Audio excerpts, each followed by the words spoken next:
de suite, magazine.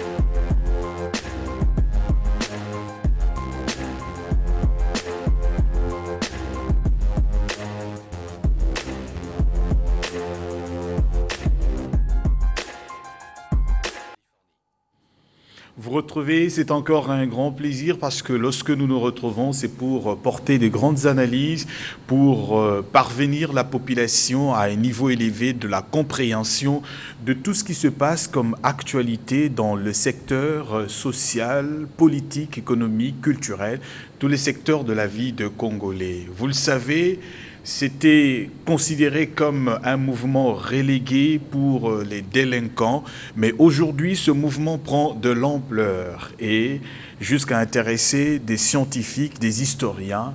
Voulais-je parler de la SAP? Nous recevons pour ce faire, aujourd'hui dans ce numéro de Mogrosso, M. Freddy Mikomo des Milouze.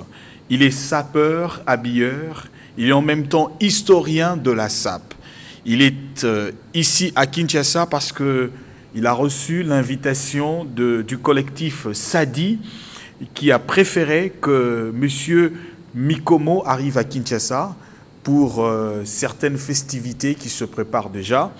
Il est en Europe depuis 25 ans, c'est là qu'il vit et il a développé, il a fait de recherches en matière de l'élégance et de la mode que nous appelons la SAP. Et c'est avec lui que nous allons justement parler, c'est avec lui que nous allons nous entretenir pour en savoir plus en ce qui concerne l'élégance et la mode, ou la SAP.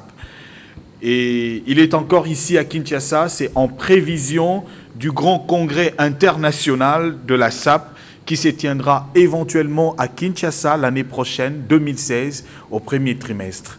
Monsieur Freddy Mikomo est dans ce préparatif parce que ce congrès de la SAP va connaître la participation d'un grand styliste français. Il s'agit de Jean-Charles de Castel-Bajac, qui est de nationalité française. Il est créateur de mode et il est grand styliste. Alors, allez-y comprendre que nous allons tout à l'heure éventrer le boa, parler de la SAP et intéresser le plus grand nombre de scientifiques parce qu'il y a ceux qui pensent qu'il faudrait seulement reléguer la SAP au niveau de la délinquance, alors que c'est un mouvement qui peut fédérer la jeunesse, qui peut arriver à professionnaliser et à rendre responsable la jeunesse de demain pour même le développement de l'Afrique. Nous parlons avec lui sur ce sujet. Monsieur Mikomo, bonjour et bienvenue dans Mogrosso. Merci, bonjour. Comment vous allez, la santé? Je vais très bien, je suis très content d'être là. Et ça fait plusieurs années que je suis parti de Kinshasa, que je vis en Europe. C'est pour moi un honneur, une fierté légitime d'être reçu sur votre plateau. Alors vous êtes là sur invitation du collectif Sadi pour en faire, pour préparer le grand congrès de l'année prochaine, le premier et le grand congrès qui va connaître la participation de Castel-Bajac.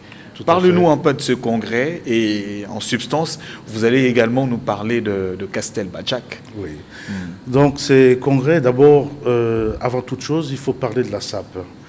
La SAP, pour parler de la SAP, il faut d'abord définir le concept de la SAP et puis il y a encore d'autres observations à faire. Il y a les origines de la SAP, il y a la philosophie même de la SAP. La SAP... techniquement parlant ou professionnellement parlant, c'est l'élégance vestimentaire et la mode. À ce qui concerne le congrès, ce sera une première puisque aujourd'hui la SAP est en train de traverser les frontières. C'est un mouvement qui est en train de connaître du succès, un succès franc. Donc pour parler des origines de ce mouvement, on pourrait dire que c'est un mouvement qui est né après les indépendances. C'est-à-dire nos grands-parents qui ont combattu auprès des armées françaises, lorsqu'ils sont rentrés, ils avaient une façon de s'habiller en costume, cravate, en redingote, en blazer. Ça, c'était la première vague. Et puis, il y avait une deuxième vague, c'était les étudiants congolais qui étudiaient dans les grandes villes occidentales. Lorsqu'ils rentraient pendant les vacances, ils étaient toujours chics, ils étaient toujours très bien habillés. Et voilà, c'est par là que le mouvement de la SAP est né.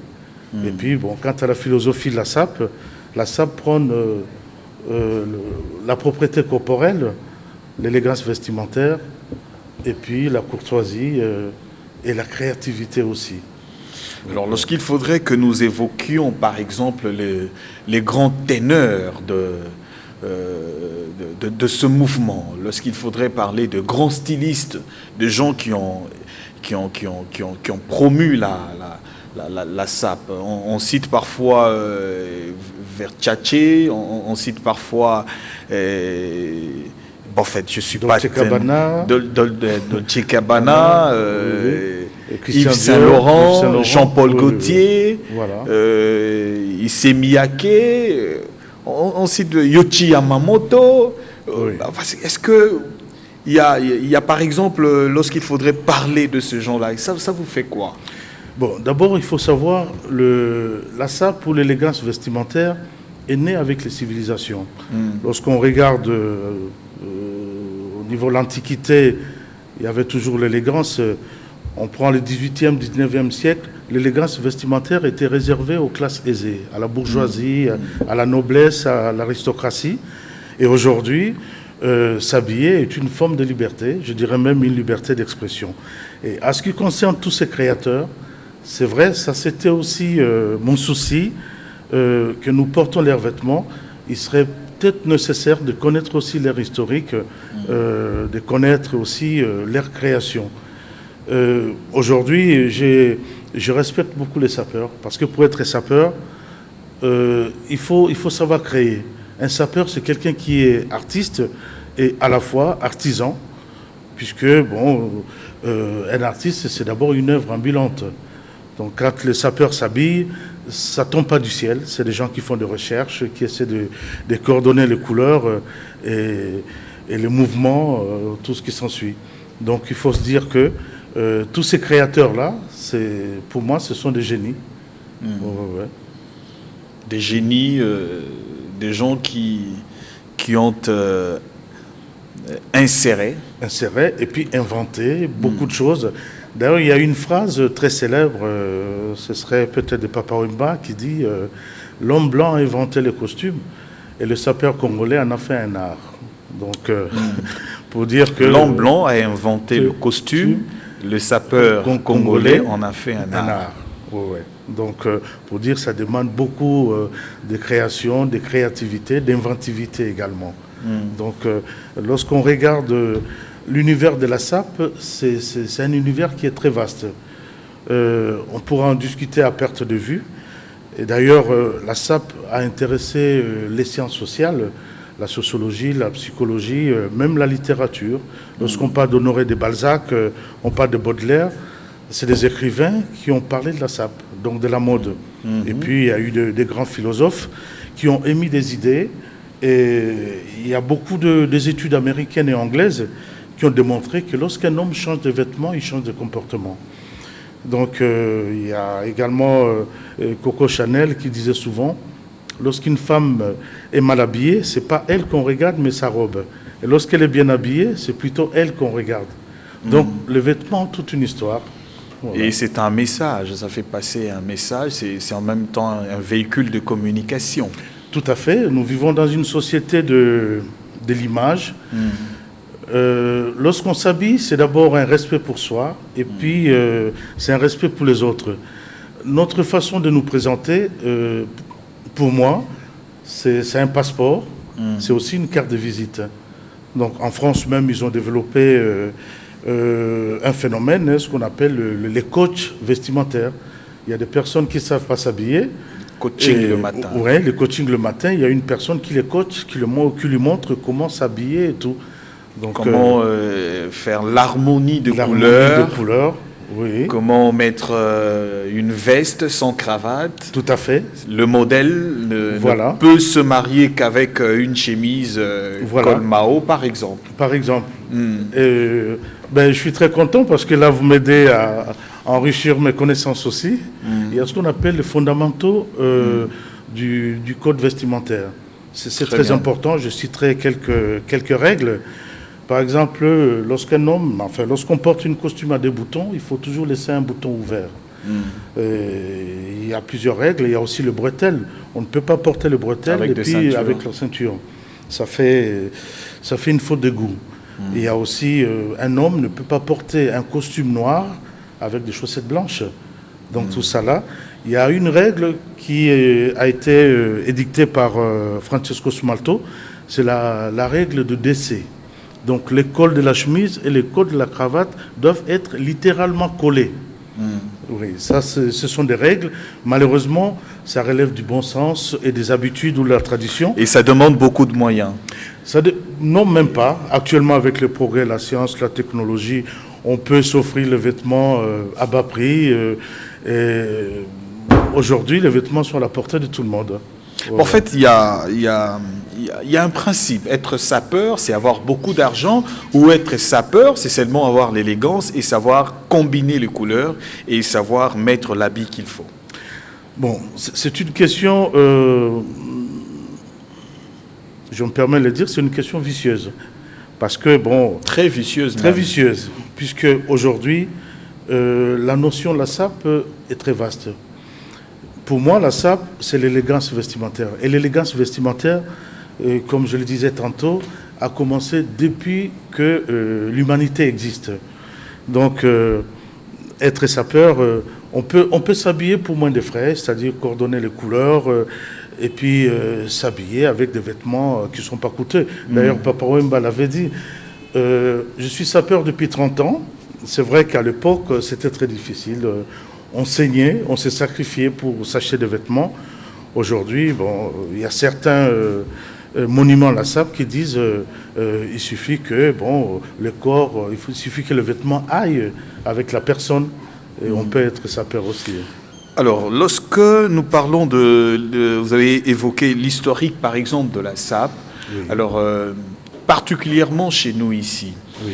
Vous avez parlé d'un mouvement des étudiants congolais qui revenaient de l'Europe, qui étaient élégants, bien habillés, mais à un certain moment, en fait, c'était beaucoup plus attentionné sur les intellectuels. Mais il y a eu encore un moment où on pouvait parler de l'habillement avec de sommes de dépenses énormes et exorbitantes. Et là, on citait Servos Niarchos. Oui, Servos Niarchos. Bon, d'abord, quand on parle de la sape, l'origine de la sape est née au Congo-Brazzaville. Hein. Là, il faut le savoir, dans les quartiers des Bas-Congo, c'est là où est née la sape. Et il y a eu deux mouvements de sape. Il y a eu un mouvement de la sape au niveau du Congo-Brazzaville et puis un mouvement de la sape au niveau de Kinshasa. Mais ces deux mouvements, moi j'appelle ça la verticalité et l'horizontalité. À un moment, ça fait comme une croix. Et d'ailleurs, en 1978, Papa Wemba a essayé de faire l'apologie des grandes marques dans sa chanson Matebou, où il a cité Gianni Versace, Yohji Yamamoto, Givenchy, Marité François Gibault. Donc, Niarchos, je dirais, c'est un monument de la sape. Il a amené une philosophie, ce qu'on appelle aujourd'hui, ou on appelle communément la religion Kitendi. Donc, c'était un peu un éveil de conscience. Il a porté ce goût-là, le goût d'être bien habillé, et puis, bon, il a été écouté par plusieurs personnes. Ouais. Il faut savoir encore une chose, il existe deux formes de sape. Il y a la sape de type classique, comme aujourd'hui, comme je suis. Normalement, c'est veste, cravate. Et puis, il y a la sape du type Playboy, comme on voit souvent à Kinshasa. C'est là où il y a aussi ce qu'on appelle les japonismes. C'est-à-dire c'est des gens qui s'habillent comme des Japonais, dont le précurseur Yohji Yamamoto, Issey Miyake, Kenzo Takada et Rei Kawakubo, celle qui a créé la marque comme des garçons. Et la sape du type Playboy, c'est une sape, je dirais, on porte des vêtements amples, on s'habille un peu comme la bourgeoisie japonaise du XVIe et XVIIe siècle, qui s'inspire du kimono. Voilà. Voilà, Donc c'est ce ça n'est pas l'équité sur mixte. mesure, c'est pas Oui, sur mesure, c'est pas sur mais mesure. c'est ample par Ample, rapport à, voilà. à la personne. Oui. Mais on s'en tient quand même, on Oui. essaie de faire de mouvements D'ailleurs, avec. je vais faire un clin d'œil, même un coucou à paix à son âme, à mon grand frère Kester Menea. Voilà. J'ai eu l'occasion de le côtoyer. Il était en concert en Suisse, à Berne. On a beaucoup discuté. Et il m'avait raconté une anecdote assez rigolote. Dans les années 80, il marchait, il était avec un ami à lui qui était camerounais. Et puis, bon, il y avait un contrôle de police, on les a amenés au poste. On leur a demandé d'enlever leur ceinture. Lui, il a enlevé la ceinture, le pantalon est tombé. Et l'autre, lorsqu'il a enlevé sa ceinture, le pantalon est resté. Le policier lui a dit, monsieur, vous n'êtes pas zaïrois, vous n'êtes pas congolais. Et si vous étiez congolais, le pantalon serait tombé. Donc, le style Japon, souvent, ça me fait plaisir quand j'entends les sapeurs quinois disent Japon caca, Japon caca. C'est-à-dire c'est un style assez spécial, un style qui est d'abord ample, qui est monochrome et qui est asymétrique. Et souvent, avec Issey Miyake, il fait ce qu'on appelle en anglais pleat please, c'est les plissés, c'est des vêtements plissés, ou alors ils prennent un tissu qu'ils essaient de tremper dans l'eau, qui change sa forme originelle, et ils essaient de coudre tout ça, puis présenter... Là, déjà, le vêtement, les tissus perd sa première qualité. Tout à fait, voilà. Et puis, Ouais. c'est comme la laideur de la beauté. Voilà. Et d'ailleurs, c'est très philosophique. C'est là où je disais aujourd'hui, la SAP incarne plusieurs sciences. La SAP est un art, parce que ça démarre la créativité. La SAP est une science, il y a des paramètres qu'il faut respecter. Et la science est une philosophie. Lorsqu'on regarde, par exemple, les japonismes, comme je disais, ils prennent le tissu, et les tissus perdent un peu de sa beauté, et ils essaient de confectionner des vêtements là-dessus. Et comme on dit, c'était aussi une façon de présenter la pauvreté dans sa richesse. Et à un moment, Issey Miyake, qui est un des grands précurseurs de la mode japonaise, qui disait c'était une façon de faire le look mendiant. C'est là où parfois, j'étais avec des amis camerounais ivoiriens qui me disaient mais pourquoi les Congolais s'habillent toujours avec des vêtements amples, c'est pas leur taille, 2 ou 3 tailles au-dessus. Mais non, ça c'est un peu l'esprit japonais. Et c'est une mode qui s'est imposée vers les années 70 et bon, qui a fait ses marques qu'aujourd'hui qu'on respecte avec Yoshi Yamamoto et les autres. Alors, Monsieur Mikomo, il y a une question très très importante. Lorsqu'on regarde de jeunes sapeurs, aujourd'hui, on a une image, c'est la délinquance, ce sont des fumeurs de chambre, des chanvres. Est-ce que la SAP peut être un moyen d'insertion sociale pour ce jeune? Parce qu'aujourd'hui, dans de familles congolaises, quinoises en particulier, lorsqu'on voit un jeune s'adonner déjà à la SAP, on se dit, tiens, il commence à dévier le chemin.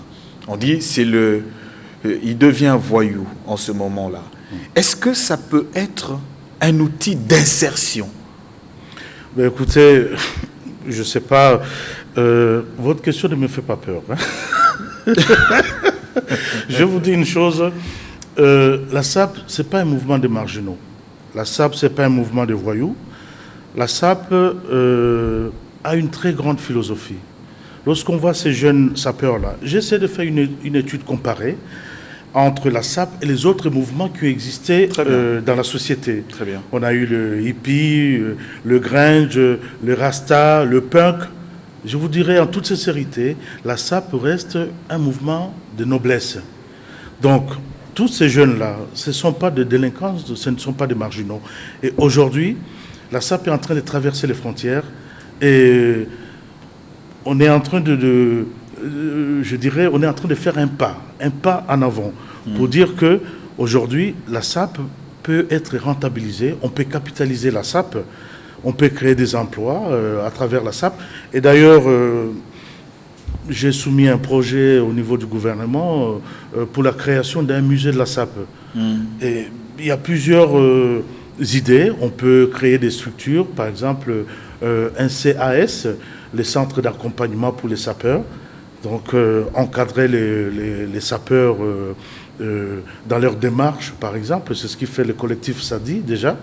Et pour vous dire que la SAP aujourd'hui est un outil, un instrument d'insertion, c'est même un tremplin pour l'insertion sociale et professionnelle.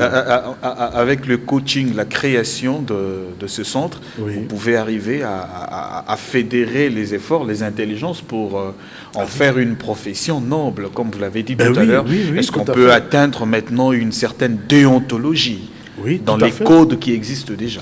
D'ailleurs, la SAP intéresse plusieurs instances, je dirais, gouvernementales.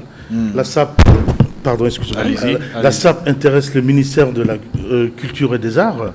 La SAP peut intéresser le ministère du Tourisme. Ça intéresse le ministère de l'Industrie et le ministère de la Jeunesse. Je veux vous détailler en 2-3 mots les ministères de la Culture et des Arts, parce que les artistes, les sapeurs, ce sont des artistes. Les ministères du Tourisme, il y a un mouvement ici à Kinshasa tous les 10 février. Ces mouvements, on peut les capitaliser. C'est-à-dire, on peut faire entrer des capitaux.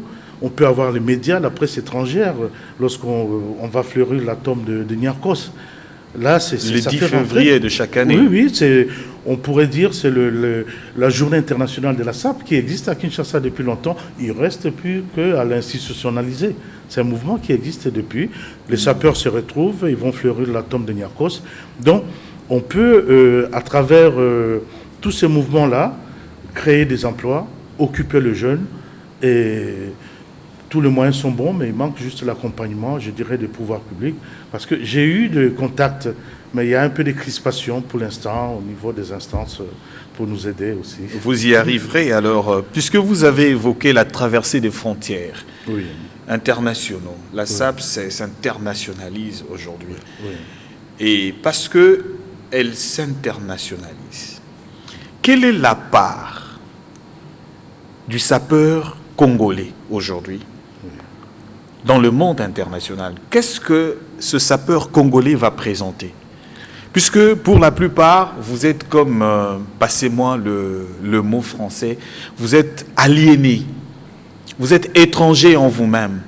Vous êtes beaucoup plus Yves Saint-Laurent, vous êtes beaucoup plus Jean-Paul Gaultier, vous êtes beaucoup plus Versace, beaucoup plus Issey Miyake. Mais vous-même, vous n'existez pas en âme. C'est cela le vrai problème aussi pour que les gens vous prennent au sérieux. Voilà, la question est très pertinente. Vous savez, aujourd'hui, on assiste à un mouvement, ce qu'on appelle le mouvement des créateurs émergents. Il y a des nations, les nations BRIC, BRIC, donc le Brésil, la Russie, l'Inde et la Chine. Aujourd'hui, c'est vrai que... L'Afrique du Sud également. L'Afrique du Sud également. On assiste à une SAP de non-logo. Je suis sapeur depuis 30 ans, j'ai passé 10 ans à Brazzaville, puis plus de 20 ans maintenant en Europe. À l'époque, c'est vrai, il fallait porter une étiquette griffée ou autre.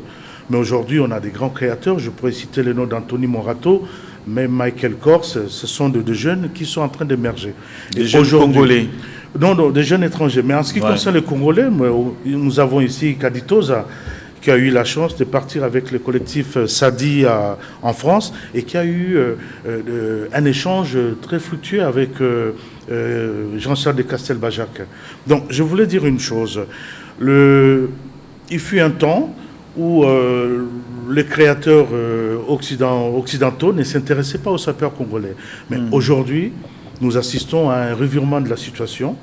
L'année dernière, il y a la multinationale Guinness qui est allée tourner un spot avec les sapeurs du Congo-Brazza.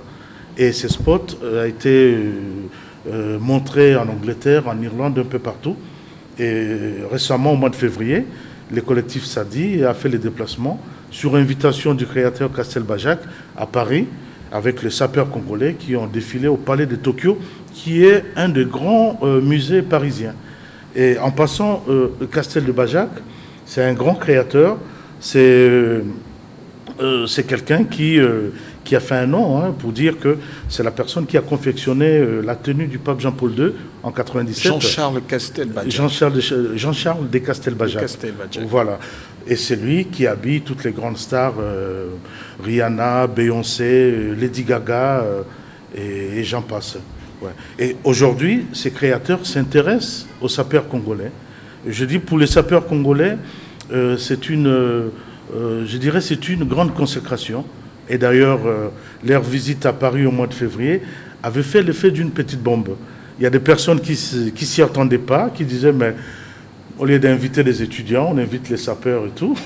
J'ai eu à rencontrer des amis, étant dans un milieu cosmopolite, que ce soit les Camerounais, les Ivoiriens, les Burkinabés, les Sénégalais même.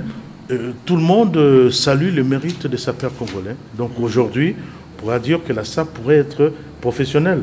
Même si c'est semi-professionnel, les sapeurs sont partis à Paris. Elle tend à devenir professionnelle. Oui, voilà, en voie de devenir professionnel, puisque les sapeurs se sont déplacés, ils sont partis avec des contrats signés, et les démarches ne sont pas faciles. Aujourd'hui, l'ambassade de France accorde le visa de façon avec parcimonie, pour vous dire que c'était un grand mérite que ces sapeurs aient pu obtenir le visa, aller en France et puis revenir encore à Kinshasa. Alors il faudrait que vous expliquiez à la population si aujourd'hui l'ambassade de France peut accorder le visa avec parcimonie, ça veut dire quoi exactement, pour que les gens comprennent. En avec mots parcimonie, voilà. C'est-à-dire les visas, on n'accorde pas ça à n'importe qui. Voilà. Et on ne l'accorde pas à tout le monde. Il y a des critères, il y a des conditions à remplir. Et si les sapeurs ont rempli ces conditions-là, ils ont pu obtenir les visas. C'est qu'ils ont du mérite quelque part. C'est des gens qui sont professionnels en pleine place. Parce que dans les temps, on ne pouvait pas voyager avec comme profession dans le passeport sapeur. Voilà. Aujourd'hui, on peut le faire. On peut le faire. Et d'ailleurs, quand je dis la profession sapeur, les sapeurs sont des artistes. Et artisans en même temps. En même temps. Et d'ailleurs, lorsqu'on regarde les sapeurs, je dis, c'est dommage, lorsqu'on remonte un peu plus loin, au niveau de l'Antiquité, avec Aristote ou Platon, qui disait que la frontière est très maigre, très mince. Donc, les sapeurs sont artisans et artistes en même temps. Donc, depuis la nuit des temps, on a toujours eu du mal à faire la différence entre artistes et artisans. Et les sapeurs incarnent les deux entités, artistes et artisans en même temps. Un grand existentialiste philosophe a dit d'un art, on peut créer son art. Voilà.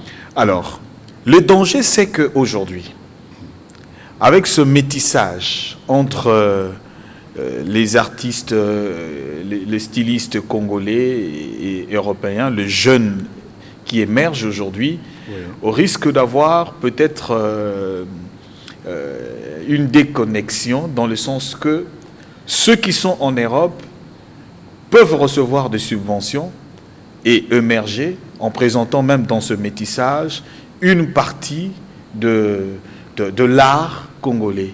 Mais ceux qui sont ici n'ont pas de subvention. Ils n'ont pas de moyens. Oui. Et c'est ça le problème. Alors, comment remédier à ça?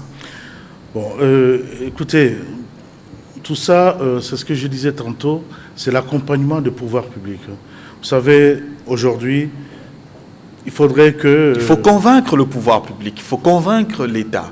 Tout à fait. Alors, mais il faudrait que... Comment le faire pour convaincre l'État? C'est vrai, bon, en faisant des démarches... En allant vers l'État, vers les autorités. Moi, je l'ai fait. En 2013, j'ai été reçu par son Excellence M. Banza Moukalai, avec qui on a eu un échange très franc, un échange très convivial, où je lui ai parlé des sapeurs, de mon intention de créer un musée de la SAP ou même une bibliothèque. Parce que j'ai une collection très impressionnante de livres. Je vous montrerai. Ça, c'est des livres qui parlent des chaussures, la fabrication de la chaussure et tout. Et ça, chez nous, un artiste ou un artisan pourrait aller à la bibliothèque et puis s'inspirer, voir comment on fabrique une paire de chaussures, une paire de mocassins et tout. Donc, tout dépend de l'accompagnement des pouvoirs publics. Et puis, on a déjà fait un pas vers le pouvoir public, mais il reste encore pas mal de démarches à faire. Alors, vous savez que la SAP est en même temps un mouvement important qui peut fédérer la jeunesse. Oui. Lorsqu'on regarde aujourd'hui chez nous, il n'existe plus pratiquement, ça n'existe plus, ce qu'on peut appeler les écoles de métiers, où on retrouve les écoles de la cordonnerie, et les écoles de tissage et toutes ces écoles-là. Oui. Et lorsqu'on le regarde, le mettant ensemble, si on peut le fédérer, ça peut constituer un outil important pour aboutir à la SAP. La finalité, c'est la finalité, SAP. oui, oui. Mais la SAP, c'est quoi? Justement. Ça, je l'ai dit plusieurs fois. La SAP, c'est la mode. Professionnellement parlant, la SAP, c'est la mode. Et Dieu seul sait, l'industrie de la mode, c'est une industrie qui emploie des millions et des millions de personnes. Donc, aujourd'hui, si on arrive à créer une dynamique pour le jeune, écoutez, les sapeurs sont prêts. Et je veux vous dire une chose, les sapeurs, c'est des jeunes qui ont beaucoup d'énergie, ils ont beaucoup du potentiel. Ils ont une passion. Ils ont une passion, qui les vivent à 200%, je me permets de le dire. Donc ce sont des jeunes qui vivent leur passion à temps plein. Et il suffit de canaliser cette force-là. Incongru pour moi, Roland, de me retrouver dans cette passion, de le vivre quand je le vois ici, quand je le vois faire des tournées de communes. Je me dis, en fait, ils ont intériorisé, ils ont donné de la valeur et ils aiment ce qu'ils font. Tout à fait. D'ailleurs, il y a eu un mouvement au XVIIIe siècle qu'on appelle les dandismes. Les dandismes, c'était les sapeurs de l'époque. C'est un mouvement qui est né en Angleterre vers les années 1800 et qui a pris toute sa dimension esthétique et culturelle en France. Et aujourd'hui, ce mouvement, on n'en parle pas. C'est un mouvement qui est tombé en désuétude. Pourquoi? Parce que, comme aujourd'hui, il m'est arrivé de me poser la question, quel est l'avenir de la SAP? Mais je vous dirais franchement que je suis positif quant à l'avenir de la SAP.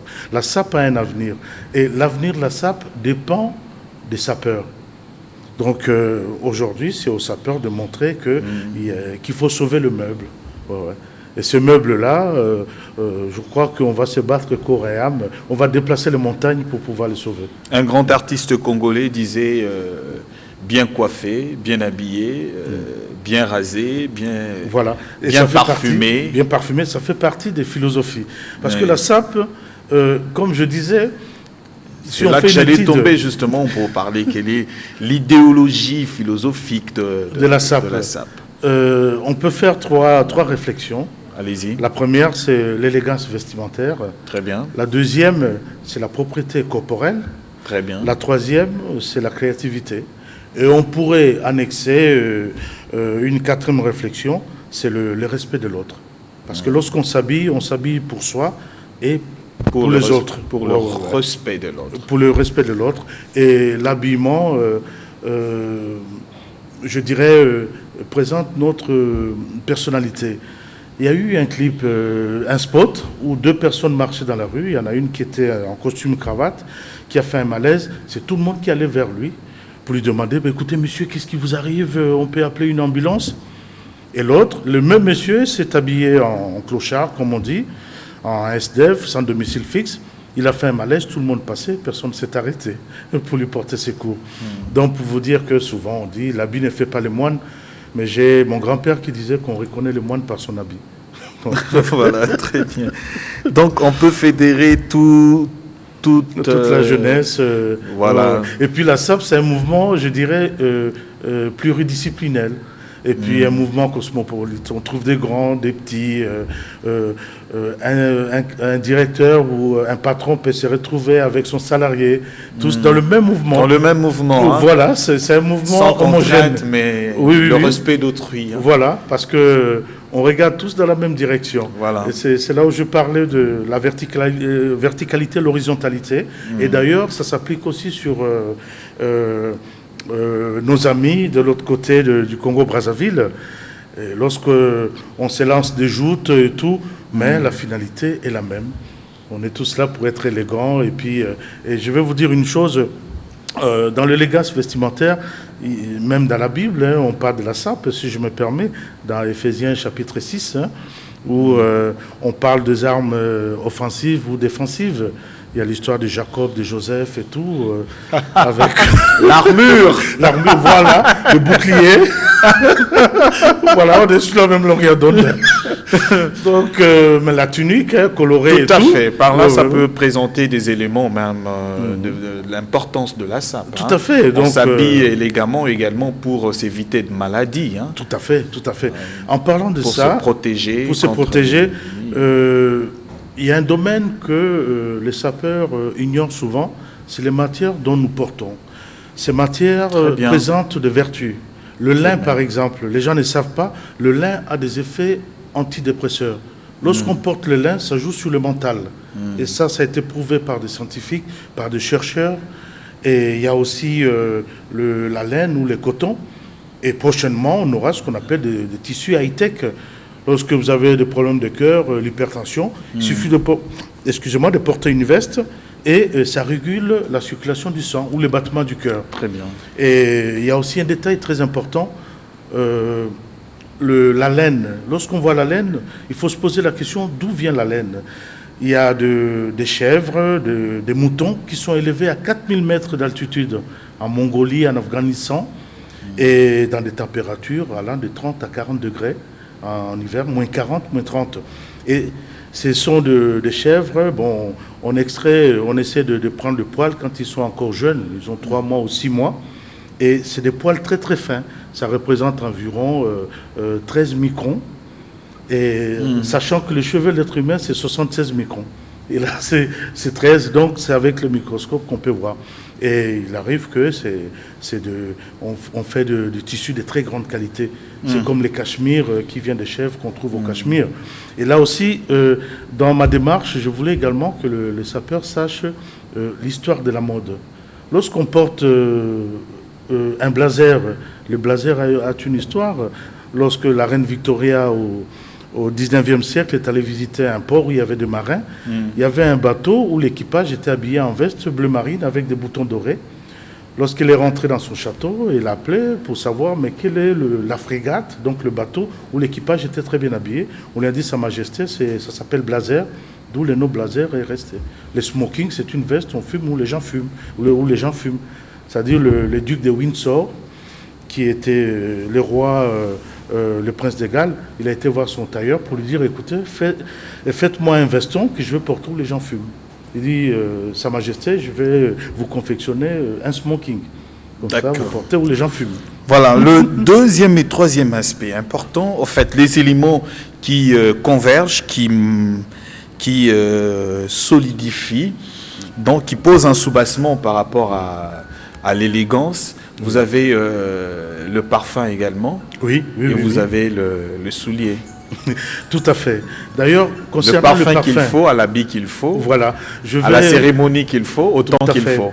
Je vais juste apporter des précisions. Vous savez, dans ma passion, je me suis intéressé à savoir les senteurs qu'on trouve dans le parfum.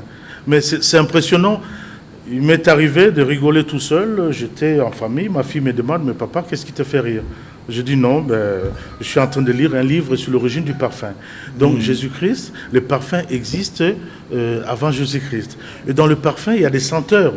Aujourd'hui, si les sapeurs congolais s'intéressent, un jour, on pourra voir qu'un sapeur congolais qui crée un parfum où on pourra mettre du gingembre, ou même des produits comme Ankoro. Je sais pas. Paix à son âme, le grand savant congolais qui vient de nous quitter, hein, Kabasele Mwamba. Il a fabriqué, hein, il a créé de parfums et tout.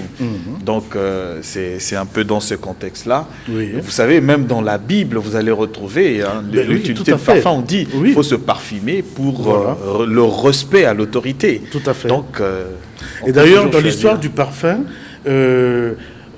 à l'origine du parfum, on utilisait les condiments, donc l'ail, le persil, le poireau, tout ça, et c'était pour invoquer les esprits.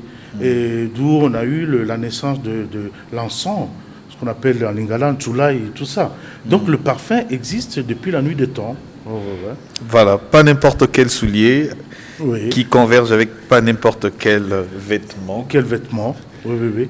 Parce qu'il y a aussi ce qu'on appelle la faute de goût. Bon, la faute de goût, c'est quoi? Bon, c'est vrai que, comme je disais, dans la SAP, il y a la liberté d'expression. Lorsqu'on s'habille, c'est une forme d'exprimer sa liberté, d'exprimer aussi, je dirais, son bien-être. Le sapeur apporte la joie à la population. Vous savez, j'aurais voulu rencontrer la population pour leur dire que les sapeurs, ce ne sont pas de méchants garçons, ce ne sont pas des moutons noirs. Voilà, Monsieur Mikomo, on est pratiquement à la fin. Vous avez également des collaborateurs, des gens avec qui vous travaillez. Je vois Madame Judith Mvouma, je vois Lili Lema. Oui, à Lausanne, en Suisse. Je vois Léonie Mbumba également. Oui, qui est un grand artiste aussi. Et Louison Panda. Louison Panda, qui est avec moi à Mulhouse, qui m'aide parce que, bon, j'ai l'occasion de faire des interventions. La dernière, c'était au mois de février, au cours d'une gala de charité, où je présentais l'origine de la SAP, l'historique de la SAP.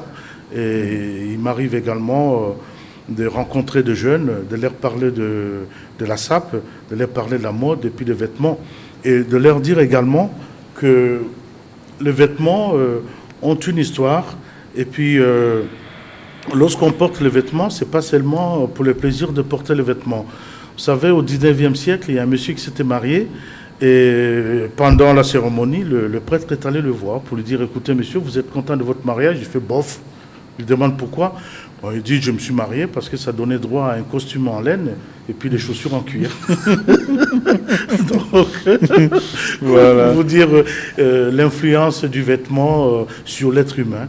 Ça, les chercheurs l'ont fait. Et puis, au niveau de la sociologie, de la psychologie, ça a été démontré que le comportement d'un homme, ça peut changer selon son vêtement. Et le look même.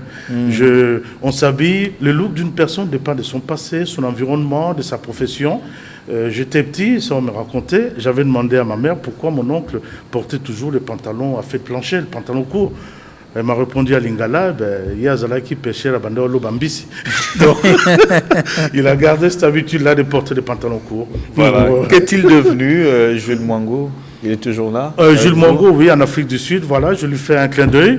Donc, c'est des personnes qui m'accompagnent aussi, puisque j'ai voulu prouver à nos détracteurs, s'il y en a, que la SAP ne doit pas être considérée que comme une distraction ou un divertissement. Aujourd'hui, la SAP peut être vecteur de création d'emplois et les sapeurs, ce sont des aristocrates. Pas de naissance, mais d'esprit. Donc aujourd'hui, il y a le mouvement qui est en train de prendre de l'ampleur et qui... on sort de ces clichés qu'on avait, l'obscurantisme... D'ailleurs, je voulais dire encore une chose pour les personnes qui pensaient que on faisait l'apologie de marques qui venaient de l'extérieur. Lorsqu'on regarde l'histoire des musées, tout ce qu'on trouve dans des musées français, c'est des œuvres qui viennent de l'extérieur. Aujourd'hui, on peut créer un musée... de l'Afrique. Voilà, de l'Afrique par exemple. Lorsqu'on parle de l'égyptologie au 19e siècle, les Français ont envoyé des savants, des érudits pour aller étudier la civilisation égyptienne antique. Les conquêtes de Napoléon Bonaparte, ils ne rentraient pas bras ballants. Ils rentraient avec les œuvres d'art. C'est ce qui a fait qu'il y a eu ces rayonnements-là de musées du Louvre et tous ces musées et tout. Aujourd'hui, au niveau de Kinshasa, j'en appelle aux autorités, il y a possibilité de créer un musée universel où il y aura les œuvres créées par les compatriotes congolais et puis des œuvres créées par les Occidentaux. Et ces cohabitations, ça n'a rien de désagréable. Et vous-même habillé en quoi aujourd'hui? Oh là, je suis habillé par un Italien. J'ai des amis, d'ailleurs, j'en profite pour en parler. Il y a des Italiens qui attendent les sapeurs congolais. Ils les voient dans les réseaux sociaux, sur Internet et tout, partout. Ils disent, mais écoutez, ces garçons, ils sont formidables. Comment avec une cravate, la personne peut transformer ça en ceinture. Et c'est ce que vous disiez tout à l'heure concernant Aristote, qui disait, à travers l'œuvre d'une personne, on peut en faire sa propre œuvre. D'un art, on peut créer son art. Voilà. Et donc, c'est ce qu'on appelle le mimétisme. pas dans le mauvais sens, hein, parce que prochainement, on développera aussi les sujets sur la contrefaçon, pour Tout vous à dire fait. que c'est le monde à l'envers. Les Occidentaux étaient les premiers à faire la contrefaçon sur les œuvres chinoises, notamment la porcelaine, la faïence et consorts. Voilà. Oh, Donc c'est pratiquement la fin. Alors en conclusion, qu'est-ce que vous pouvez dire en rapport avec le grand congrès international de la SAP qui aura lieu l'année prochaine, au premier trimestre, et qui connaîtra la participation de Jean-Charles de Castelbajac. Voilà, donc d'abord ce serait une façon de lui renvoyer l'ascenseur, puisque il a eu l'amabilité d'inviter nos sapeurs congolais par les canaux du collectif Sadi. Donc on a, je dirais, une dette morale vis-à-vis de lui. Et on va l'inviter à ses propos. Et puis pour le congrès, ça sera une façon de réunir les sapeurs. Et puis c'est une façon de présenter ces mouvements. Vous savez, comme je l'ai dit tantôt, de tous les mouvements qui ont existé dans l'humanité, la SAP reste un mouvement noble. Et ça reste un mouvement qui apporte la joie, qui apporte le bien-être, qui apporte, je dirais, l'aisance dans les familles et puis au niveau environnemental. Et c'est le seul mouvement encore où quand les gens se réunissent, c'est pas pour revendiquer quoi que ce soit, non, ils se réunissent parce qu'ils sont bien habillés, parce qu'ils veulent l'être. Et il y a un philosophe qui disait, je vais vous dire une chose, lorsqu'un homme très bien habillé, lorsque les gens sont très bien habillés se retrouvent ensemble, le cerveau sécrète une hormone, hein, ça a été prouvé, proche de l'endorphine.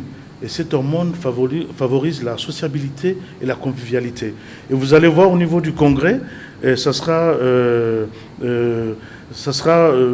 un congrès de non-violence.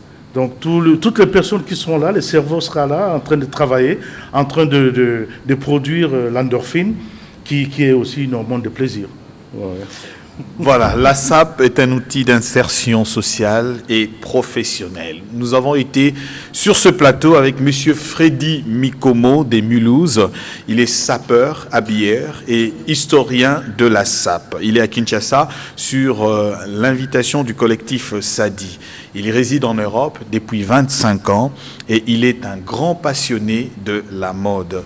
Et il est là également en prévision de travaux préparatoires du grand congrès international de la SAP qui se tiendra éventuellement à Kinshasa au premier trimestre de l'année 2016, lequel va connaître la participation de Jean-Charles de Castelbajac, des nationalités françaises, créateur de mode et grand styliste. Monsieur Mikomo, merci d'avoir été nôtre. Merci d'avoir répondu à nos questions. Ben, c'est moi qui vous remercie et je vous dirais aujourd'hui c'est un jour spécial, c'est un jour qui n'est pas comme les autres. Par la même occasion, je tiens à remercier l'honorable Zachary Bababassé que j'ai eu l'occasion de côtoyer et pour moi c'est une grande fierté et je lance un message à la population. Je leur dis et je redis que les sapeurs ce ne sont pas des voyous ni des marginaux, mais ce sont des artistes et ce sont des garçons qui font la fierté de notre pays. Merci. Benjamin Guiama a réalisé ce numéro de Mogrosso. Il était assisté de Mike Luzoladio à la prise des sons. À la prise de vue, Jean-Paul Katota était là. Merci et bonne suite de programme sur Direct Télévision. Au revoir.